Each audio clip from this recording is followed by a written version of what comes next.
for me, the topic of miracles is a really challenging one because I think, like a lot of people in our culture, I have a predisposition to kind of be very skeptical of miracles.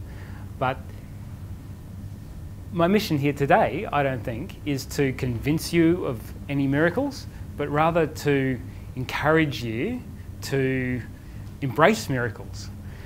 Because I think that by believing in more in our life, we really open our life up to more potential. So I'm not here to convince you that something is true and something else is not true. That's up to you. You can figure that out for yourselves. My encouragement is to believe more, right? Because our society has a strong emphasis on disbelief. Disbelief is really encouraged. Okay, so that's kind of where I'm going today. I've got a lot of slides, so I may have overdone it a little, but I'll try and move fairly quickly, and I think even with meditation we'll be done in a little over an hour perhaps with a 20-minute meditation. Does that sound good? Sound okay?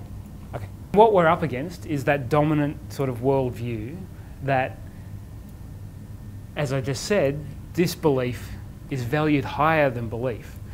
People who believe are literally mocked in our society, which is a strange sort of situation because it's really easy to disbelieve and yet we value disbelief more. So the idea that, I mean, this is something I just pulled straight off Facebook and that, you know, one of my friends posted, or a couple of my friends I think posted, and peer review, or it didn't happen, to me is a recipe for mediocrity in science. that sort of attitude of saying, if I can't reproduce it, it didn't happen, you were hallucinating, it was a lie, or it was all in your mind, or some other excuse, is not going to push us past the limitations of the known. Okay, and I think that's for a very real reason. In the 60s, they were doing a lot of experiments. You know, the telepathy cards with the little wavy lines and the triangle, and you know these cards that they were doing experiments on. They did experiments with these things for many years, millions of times. They would have experimenters try and pick which card it was in all kinds of conditions. On the other side of the world, one person would look at a card and someone would tell on the other side of the world what the card was.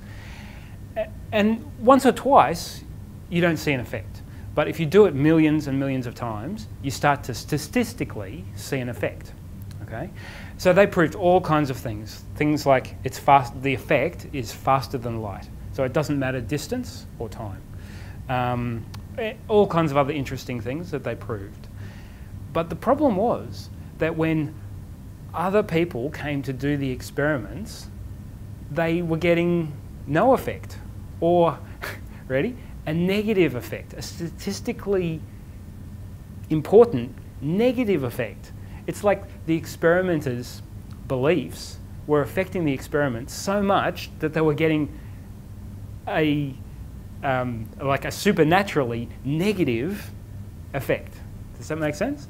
So very strange results from those experiments. And in the end, you know, the skeptics shrugged their shoulder and said, you know, peer review didn't happen, right? And they brushed it aside. Despite years of work by very serious researchers, okay, who had open minds enough to do the experiment. So I guess my point is that our minds are linked to this world. That's really important. Can't stress enough that we can't see things in this world that we're not open to seeing, to believing in. So we will very easily reject and simply not see, not recognise the true situation that we're in if we're not open to it. So again, I'm encouraging you, be as open as you possibly can to more, you know, miracles, if you like. And that does take a lot of courage to resist the mainstream. The vast majority of people believe in disbelief. Okay, they value that. They think that it's the safe position. If you don't believe in anything, well, you're not really risking anything. Okay, but just because 90% of people take that position, it doesn't mean it's the best position. So, again, try and remain open when you come into contact with these sorts of things. Disbelief creates an actual vibration. So, when I watch skeptics, like I can't even say his name; it's too much. Their arguments are quite weak, but they give me a headache just watching them. It gives me like a throbbing headache to watch them, and I'm open to the ideas, but in the end, it's just it's a quite materialistic vibration. Okay, so at the end of this seminar, you might be feeling quite optimistic about the world, but the problem is that you're going back out into it, okay? Back out into that vibration, and the world is full of this sort of vibration that opposes the subtler existences, okay? So the higher dimensional worlds, the spiritual worlds, are very subtle, and they don't really, it's like a whisper at a rock concert, okay? You don't hear it amidst all the coarse vibration. And the vibration of disbelief really puts out that vibration. So you really need to make an effort to sort of give yourself some space from that and from your rational mind. I'm not opposed to rational thinking, but if we get trapped in a loop in our heads, we can't kind of see beyond it, then it's not serving us, okay? We're serving it. We're serving that rational mind, and that's not the best we can be. Okay. This is some of the... I took this, don't try and read this, please. But I took this from, very selectively, I'll add. It's not... the fact that I chose the ones that suited me proves a bias, but it's from a list of cognitive biases on Wikipedia. And I think they're really interesting because things like the availability cascade, a self-reinforcing process in which a collective belief gains more and more plausibility through its increased repetition. So the more you hear the same perspective over and over through your entire life, the more you can't escape it. It becomes common sense. And common sense in this world is kind of the lowest common denominator, okay? So if you just adhere to common sense and you don't try and expand beyond that, then you're going to get stuck. There's some other really interesting ones in here, but I do want to point out one congruence bias, the tendency to test hypotheses exclusively through direct testing instead of testing possible alternative hypotheses. So, we hear a lot about the Higgs boson, but they've got this billion-dollar machine, multi-billion-dollar machine, but they don't test for things like, does the power of prayer increase the occurrence of, the creation of Higgs bosons? Is there a way that our minds can, because they've got the machine to test for it, but do they do the test? No, well, of course not. Of course not, because that's not what they're testing for. They're testing to prove the theories that they're safe with. So I guess the point is you don't ask questions that you don't already know the answers to. You don't risk it. Nobody asks questions that they don't already know the answers to. Yeah, which gives us a pretty strong bias in our capacity to think about things. Okay, so these are really interesting, and I do want to point them out, but they do keep us inside the box. So I guess to think of our reality more like a game. A lot of really serious scientists look at the way that chaos theory works from very simple equations to make our entire existence. And they see that there's a kind of efficiency there, as if you were programming. Like, game creators don't create the entire world, they create an algorithm so that if you walk, you see another tree. Another tree is created as you walk. And there's actually a lot of support that that kind of thing is happening, especially with quantum theory, but also in the macro world. Beyond our normal perspective, where there's the sense stimulus, the empirical sort of perspective is that there's sense stimulus. The only way that we can make knowledge is through primary senses, our primary senses, and that comes in and we can try and interpret it as best we can. But there's another perspective that transcends both the material world and our physical minds. And that says that the entire world, quite simply, is created by a higher will, so the will of God, or Buddha, or whatever. And that will is basically just playing a game, okay? It's, you know, it's as simple as that if we want to come right down to it. It's creating an experience for itself and then experiencing it, and then forgetting that it created the experience, okay? So we're children of God, and with that kind of perspective, it gives us much more control over how we want to perceive our world, interpret our world. And for me, faith is about perception. It's how you perceive the world that you see. Do you perceive it as being full of hope and optimism? Or do you perceive it as being meaningless and hollow?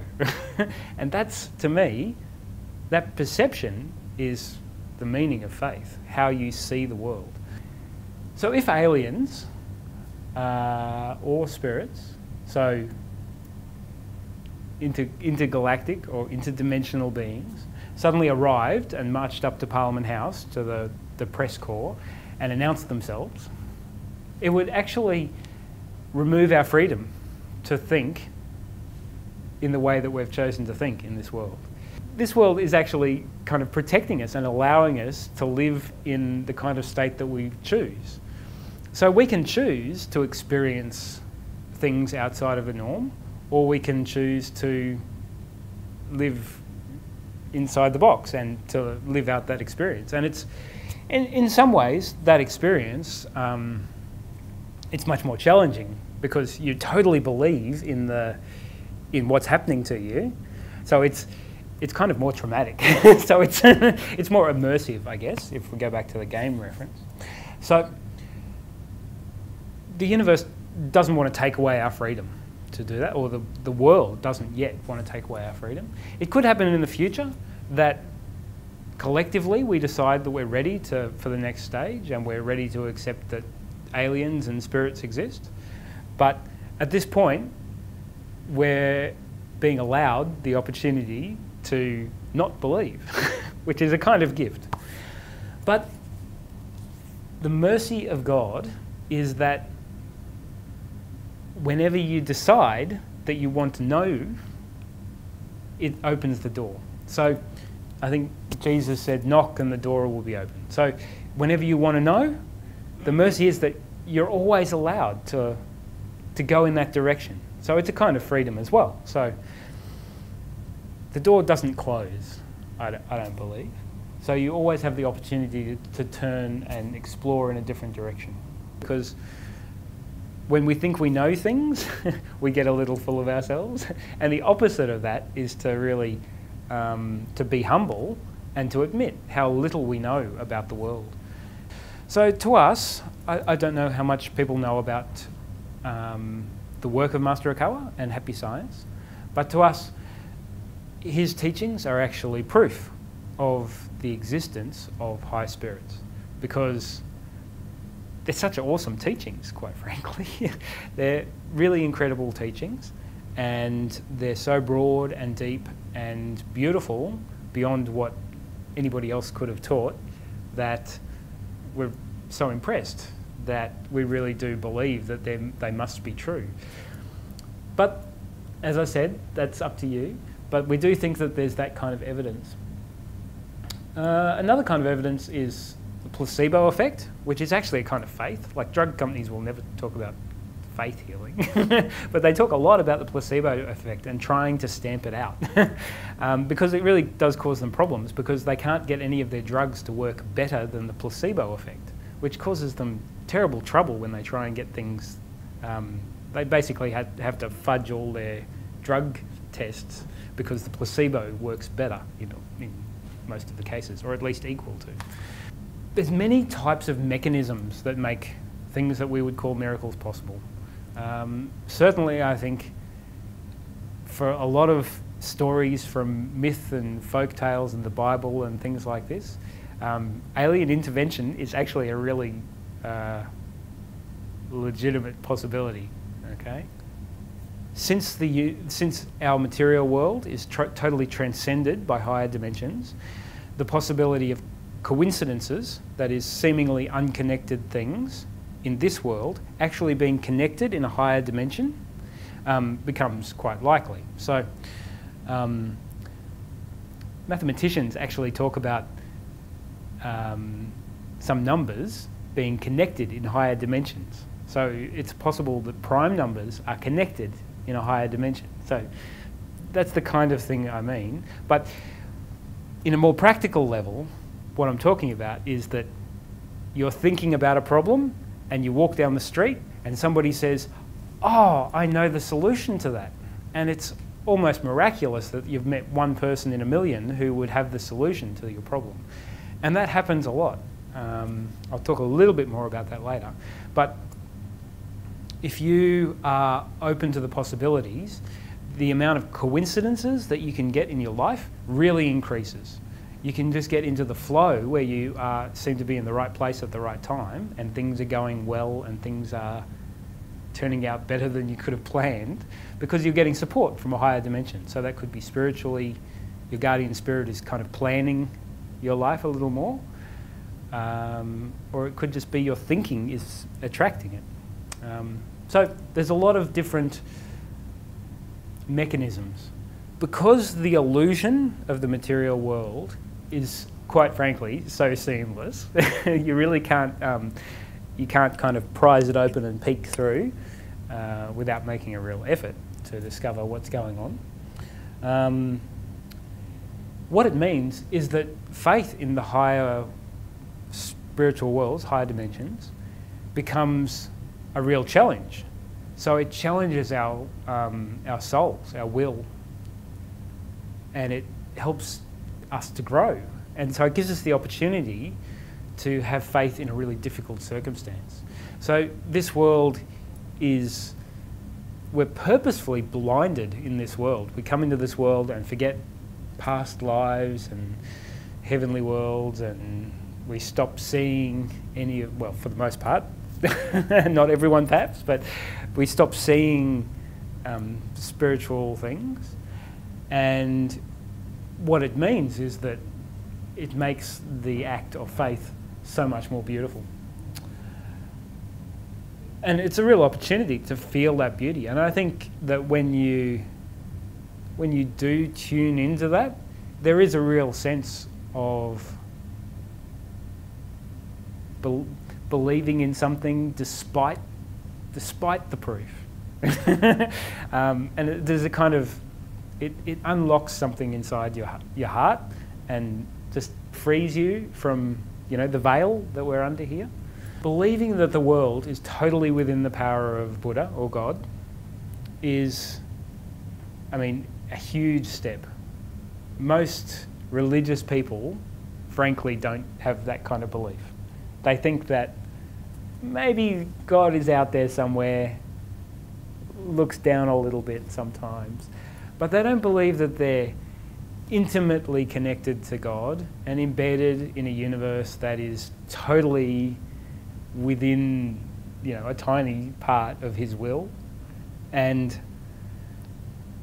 I've met Christian ministers who are, frankly, terribly materialistic, You try and engage them about spiritual issues and they're like, "Oh, no, we don't, no, we're not interested in any of that." And, they shut the door to so much opportunity. And I think that it shuts out a lot of light as well, because from that point on, they're living in quite a dark situation. You know, maybe there's a glimmer of hope with God or Jesus, but they really shut so much out of their lives by not being open to being, you know, fully embedded. We are God, embedded in God, and with that divine beauty, all around us. Our experience of miracles and of, you know, strange, unexpected things happening is definitely evidence. And people do, you know, Master Okawa talks quite often of miracles and the proof that they offer. And there's some really incredible ones. Incredible healing, you know, of people's broken skulls being healed. And quite, you know, like bones being healed. You don't normally think of spiritual healing bones, but quite a lot of examples of that. Examples of, in the tsunami, waves rushing around the temples in Japan, and things like this. But frankly, if you weren't there, it may not be any sort of proof at all. So to me, it's more important that we say, okay, so this is possible, and try and experience it ourselves. Because until we experience it ourselves, it's just a story, and it's so easy to take it as just a story. So I've said already that faith is perceiving, and how you perceive the world, how you believe that the world is, becomes the truth. I think that we are actually drawn towards a world that reflects what we believe. I think that's very actually true. How do we fight that disbelief, that vibration of disbelief? The temples, the happy science temples, especially in Japan, but also in Sydney, and hopefully one day in Queensland, have a really wonderful energy about them. And I think as soon as you walk in, almost everybody feels the peace and the tranquility there. And part of that, not all certainly, but part of that is the cleaning practice that they do in the temples every day. So they spend time, it's called samu, and they clean. It's kind of like a meditative cleaning. So they are cleaning the temple, but the practice is to clean our minds and to clean our thinking at the same time. And so it really does push away earthly vibrations, I suppose, through that practice of cleaning. So cleaning our house, you know, a little bit regularly, and I think the regular practice is what really lifts our life over time. I think if any of these practices you just do once or twice or once every so often, they can't push away the materialism for long. It kind of comes back in. So it's a continuous effort, I think, in this world. Praying, meditation, obviously. Studying the truth, books, and the Dharma. Reciting the Dharma of the right mind. So I'm going to tell you in a minute one of my experiences of miracles that involves this book, the Dharma of the Right Mind. And it's a very beautiful book, but it's also very spiritually strong. It's got a lot of light that flows from heaven to support its mission. And Master Okawa says that, you know, he's written 1,000 books, but this one contains all his core teachings. All the others are to explain it. I think that's quite an incredible thing to say, but there it is. Very strong book, but reciting it daily can really create a lot of light in your life. Selfless giving. So it may seem like we have an interest, perhaps, as a religion, to say that donations are selfless, or a spiritual practice. But the fact is, few people in this world can give selflessly. So practicing giving selflessly actually distances you from the material world, because your attachment to it is lessened because you're giving it away rather than just grasping it as we normally do, taking. You believe and you feel. The emotion is really important.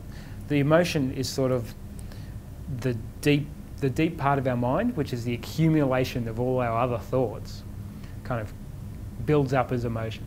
So if we can make that deeper part of our mind believe, and so the gratitude that we feel for the miracle that we haven't yet experienced. So it's a kind of, what I'm saying is, say the prayer like it's already true. Say thank you instead of please. Does that make sense? It's actually really important. So many people say prayers like it's like they're putting coins in a poker machine. They're just playing the odds, right? They say prayers and they put a coin in the poker machine and say another prayer and pull the lever, right? So it's not about getting, it's about believing and then experiencing it, right? So I encourage you to, when you want to achieve something, or when there's something that you need, if you need some healing, believe that it's already healed. Believe first that the miracle is possible. Believe the miracle has happened and give thanks for it. Just say thank you for this miracle healing. And the miracle follows in our strong thinking. Maybe it's a little hard, but I think that is actually really important. And that is the kind of faith. So when the Bible talks about faith, it's that kind of faith. It's believing that it's possible and that it's real and that has happened. Yeah. So we're actually leading reality with our thinking. We're showing reality how we want it to be and then stepping into that reality. And I think it's quite possible that it is literally a jump between parallel universes. I won't go on about this too long, but imagine if all possibilities already exist as independent universes, and whenever we want to, say, move my hand from here to here, I just choose a universe where it's in a different position. So I choose to experience a different universe, and my consciousness just jumps universe. The universes are static, and you just jump to a new universe that is slightly different. So nothing is moving except the mind. There's Buddhist stories about it, and quantum physicists talk about it, but I'll stop that there. Okay, so hope opens path to a great future. And so to have hope about the future and a real deep optimism about the future really does open the way. And if you look at people who are more optimistic, I mean, better things happen. And when bad things happen, they just shrug their shoulders because they're on the way to good things. It doesn't matter. You're on your way to a good thing. So have strong hope. Beautiful world is almost here. So keep pushing through. And believing in the unknown is the way to open up a great future, because the future is totally unknown.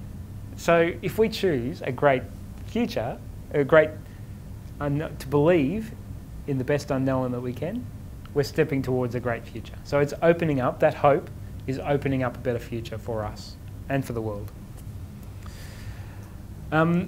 This issue of fighting limiting beliefs we're about to cover.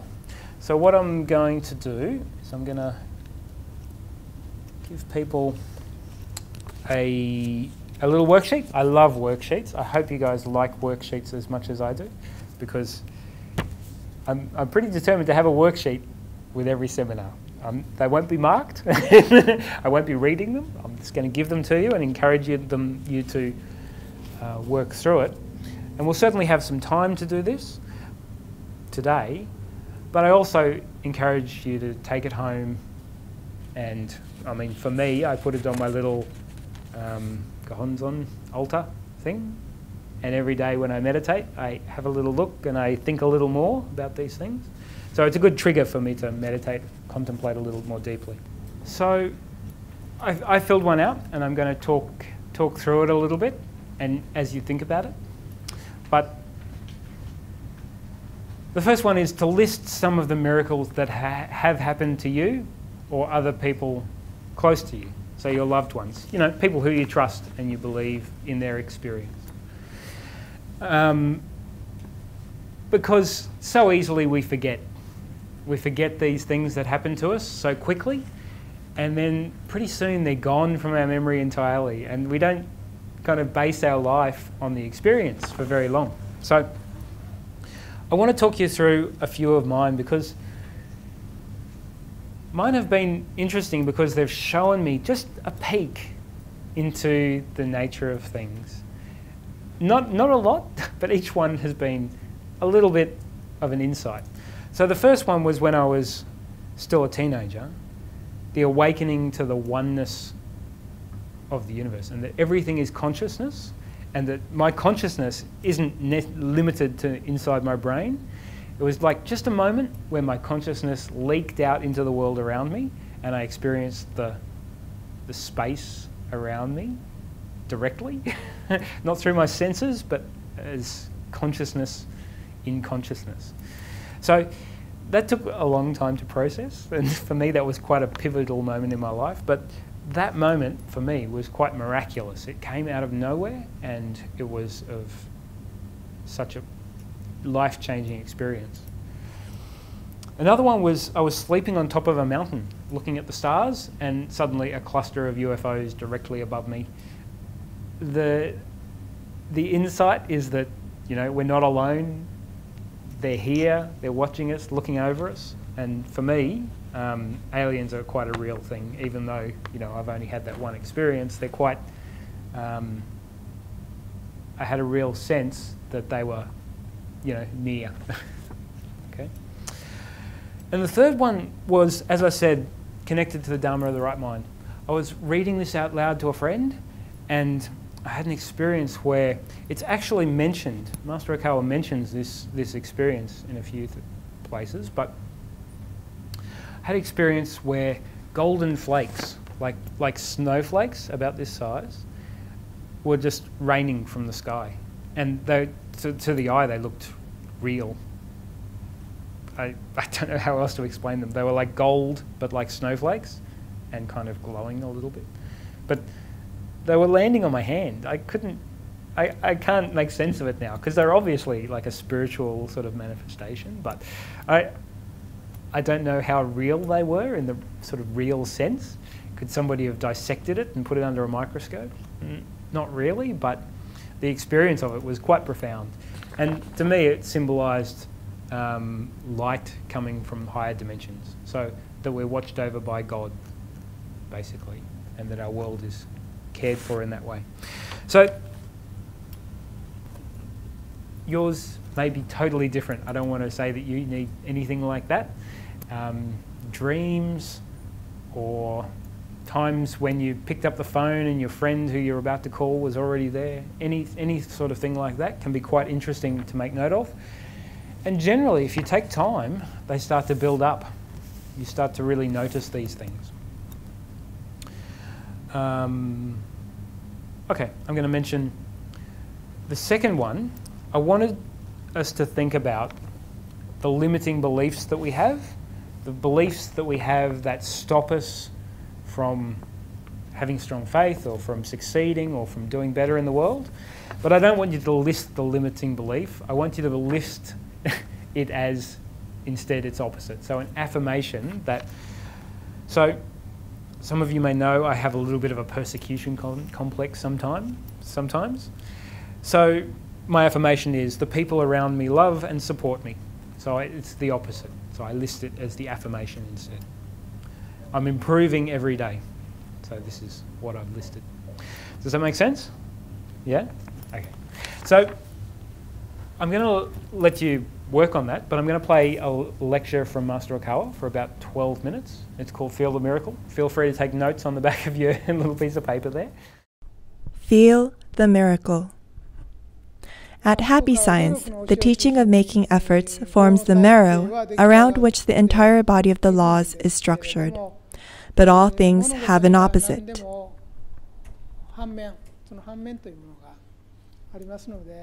While you follow the principle of making efforts, and work hard day by day, many of you are probably stuck and unable to free yourself from your troubles and suffering.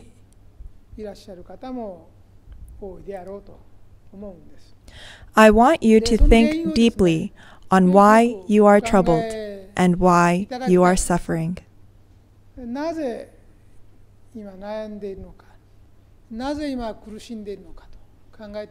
If you think long and hard, most likely it will come down to one point: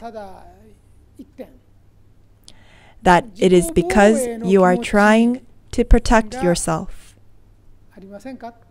Examine and check whether a desire to defend yourself might be directing your thoughts. All living creatures, humans, insects, and animals alike, were created with the ability to protect themselves. So, while self-protection is a natural instinct, I feel that there is an unfortunate element to it that has the opposite effect of making that person unhappy.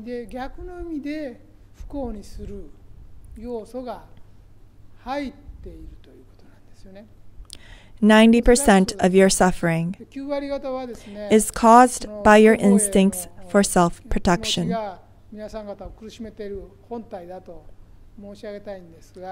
One portion of that 90% is self-justification.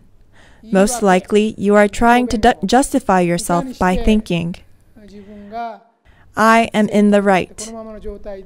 I am hurting because of environmental, generational, and societal factors like what someone said or did, something that happened, social conditions, business conditions, family problems, problems with my parents, and problems with my kids. They are the reason that I suffer.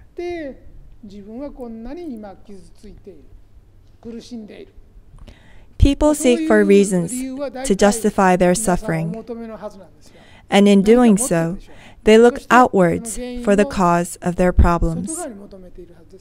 Chances are you think that the reason that you are unhappy now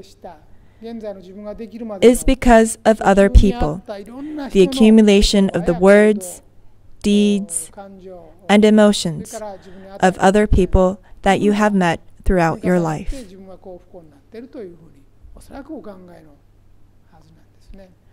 This line of thinking is actually one of the causes of your unhappiness. Another cause of the suffering that is a part of this want to defend yourself is its transformation into a desire to lash out and attack others.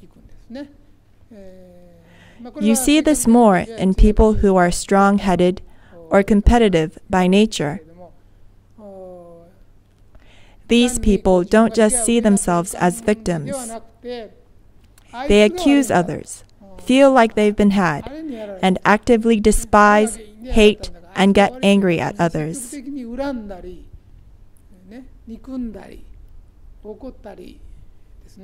They seek revenge and tenaciously berate them for their wrongdoings.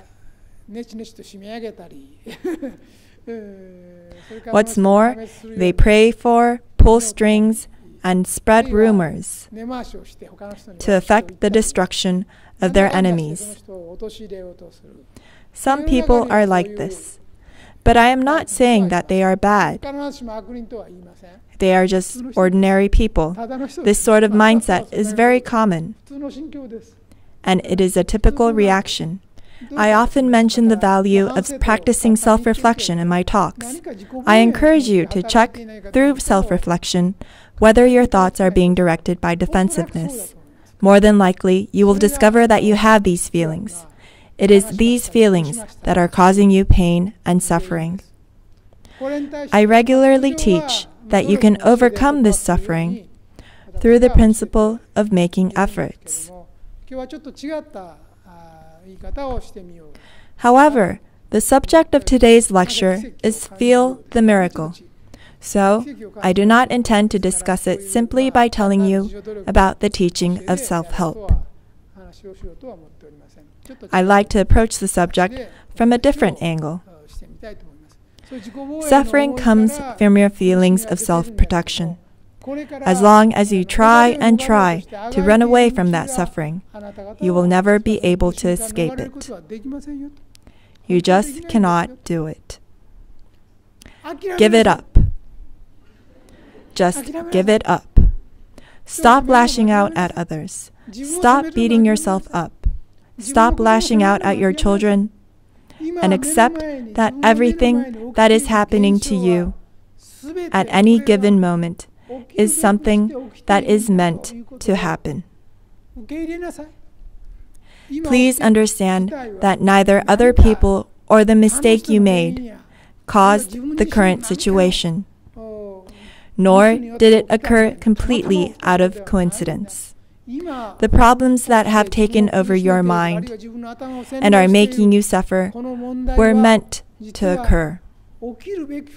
It is occurring because you need to face this challenge in your life right now. I hope you can see your problems in this way. Understand that the things that are happening to you now are not coincidental, but are happening because you need them to happen. The same holds true if your child gives you problems. Even if a child is born with a disability, there is, without a doubt, a reason for it. If you are having marital problems, then there is some sort of reason that they are coming out now. There is a reason for them emerging. There is a lesson to be learned. For some reason, the time has come when that problem must necessarily come to light. There is something to be learned from that problem. You must discover what the lesson is, and not turn that experience into an instrument that is used for blaming yourself or others. In the professional world, people often use analytical thinking, which poses inquiries into causes, analyzes them, and separates good from bad. This thinking explains, analyzes, and explains again, and tells you how to resolve your problems. This method of judgment and approach to problem resolution, used regularly in the workplace, is necessary for the resolution of the plethora of problems that occur there. However, shifting over to the world of religion, it is important to consider that these problems are happening for a reason, which is why you must avoid coming to a quick conclusion.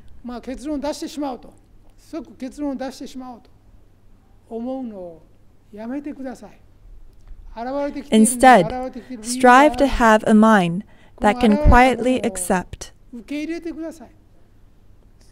that you are finally facing one of the problems inside your life's workbook of problems. Accept that you were meant to face it now. Realize that there is no such thing as coincidence in this world. Not all problems can be resolved in a professional, business-like manner. Accept this, and your path will surely open up to you. Also, try and take time to meditate. Calm your mind. Clear it of stray thoughts and stop trying to use judgment. Racing to judge and separate good from bad, the positive from the negative, front from back, right from left, in order to form conclusions, is the actual cause of your suffering. When meditating, first accept everything. Do not pass judgment. Think to yourself that the will of the universe has been made to manifest to you. As time passes, the meaning will become clear to you. There are some things that you will understand here in this world, and some that you will not comprehend until you return to heaven. I cannot say when you will gain an understanding, but it is my hope that you will realize that acceptance is a form of study. Take the example that people get sick. There are many things that you can learn through having a sickness. You can learn that the balance between your body and mind is out of sync, or that you are overconfident with regard to your own strength. Sickness teaches you to reevaluate your relationship with your family. Perhaps you hated your mother or father, and when they got sick, you awoke to your true feelings for them. Sickness helps you to understand others, and it also allows you to see your job from a different perspective.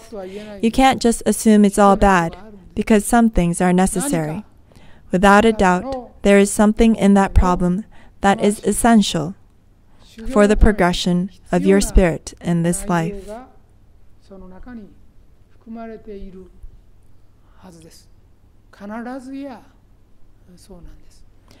Feel out for the will of the universe, the mind of God, the mind of Buddha.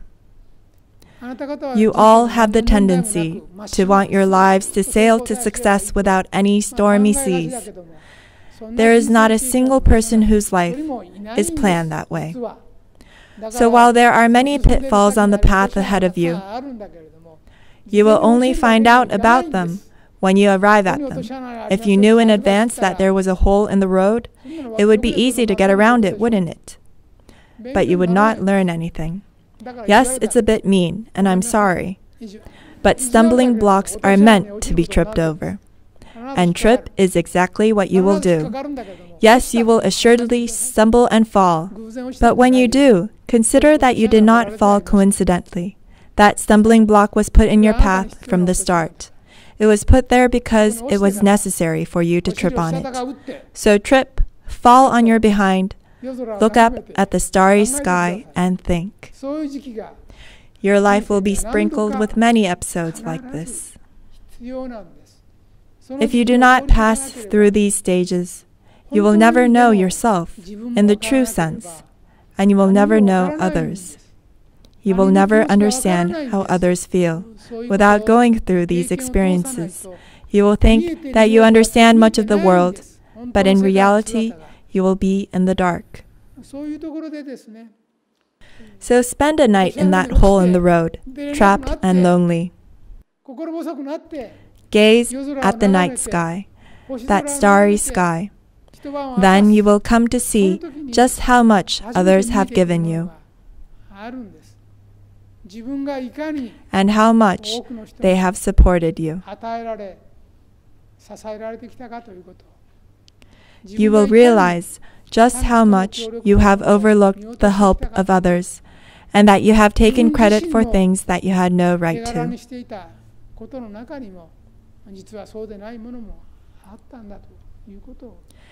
These are the discoveries that you will make when you are in the depths of abandonment. When you find yourself wrapped in the arms of this great emotion, you will become one with the power of the universe. You will be in unity with that power. I invite you to embrace the belief that your problems are not there to make you suffer. They have been prepared to lead you to enlightenment, and all things will work out in the end.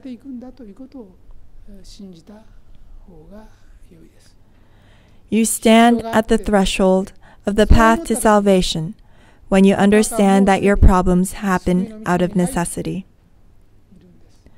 When you stop thinking that your problems are the fault of others, the environment, the government, your company, and your family, and humbly accept the series of problems that you are dealing with as your own, then you will be at one with the universe. You will find salvation already being realized. Shall I go over what I have said one more time? I am telling you to entrust everything to God, to Buddha. Entrust your all to El Cantare. You will find a new buoyancy as you embrace acceptance. A great energy to live will well up inside you. Then a miracle will occur.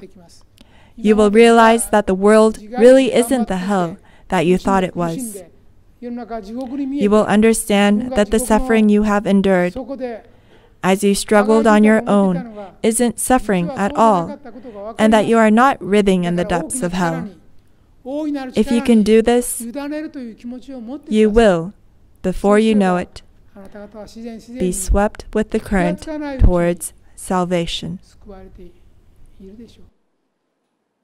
While I teach you about faith in words, I believe that few people have actually attained true belief. If you have true belief, things will happen exactly as I have taught. All of creation comes under the will of the universe. In one sense of the word, there is nothing that you, a single person, can force to happen.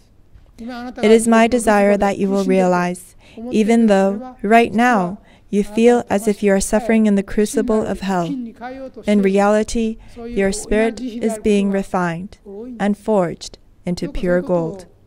This is a great act of compassion. As long as you are depending on your own strength and trying to protect yourself, the miracle will never happen. But just as I have said, the miracle will happen when you become one with the mind of the universe and entrust your very self to it. I hope that you will be able to extract that from experience. I invite you, starting today, to take some time each day to meditate, even if it is only for 15 minutes. Cease trying to resolve everything by your own devices and have a mind to accept things the way they are and embrace that which happens to you as it happens. Then reach out and feel the impending miracle. A lot of what I've covered today, certainly this contains a lot more as well, but The Secrets of Everlasting Truths, one of Master Okawa's books, covers a lot of the material that I've been talking about today. This one's got annotations, but if you'd like one, we can get one from Sydney. Thanks for coming along. Next month, I'm going to do the last of that the 4 pillars. I'm going to finally get to progress for everybody who's been looking forward to that for the last few months. So I'm going to talk about the purpose of progress. So progress and success in this world, material success, is really important. But it needs to have a purpose. It needs to be for a reason. It can't just be for its own sake or for the sake of our egos. So I believe that finding our purpose and mission in life brings so much happiness that so many people miss out on. They drag their feet through the work week and just so they can get drunk at the end of the week. And not having that sense of purpose to what they're doing is a huge loss. So bring your friends. February, we've got Steve booked. So Steve is a lecturer from Sydney. We had him here not last year, not that long ago yet. In about June we had him here, and he gave a great lecture that proved quite popular. So come along in February as well and see Steve again. And of course, feel free to donate and help support us. We're really wanting to grow in Brisbane and Queensland, and donations from Queensland people show Japanese people that we're serious and they support us more. So, so it's really precious for us. So thank you very much.